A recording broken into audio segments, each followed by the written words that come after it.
second wife. Wanakuja kwanza kwa first wife. Ndio wanatulia hapo. Then the first wife ndio anarat the second wife. Then second wife anakuja wageni wake. Okay. Yeah. So the first wife alikuwa na authority zote yani. The powers. The powers. Yeah. Then hapo ukiangalia nyumba ya mzee ilikuwa inakaa huko nyuma. Hakuwa anataka kusumbuliwa. Hapo huko mbele. Unajua hii tukifanya kuna kitabu tulifanyanga. Sijui kama ulifanya kitabu ilikuwa inaitwa ya Akoko. Nilikuwa nasikia mbrother akisema. Kufanyanga hiyo. Mimi sio soma hiyo. Ilikuwa na hizo traditions za Luo sana. Pia walikuwa na granary.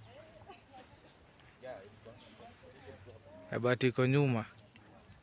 So they were both they had kettles and also they were farmers.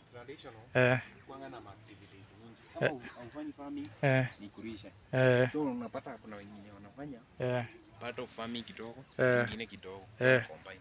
Kulikuwa na activity mingi. Na sasa hii because I can still see the nini, is it the same na Kalenjin? Hizo ziko kwa heart juu. Yeah, hiyo yenye nimewaambia nini? Yeah. So zote the main reason kwa community zote ziko hivyo.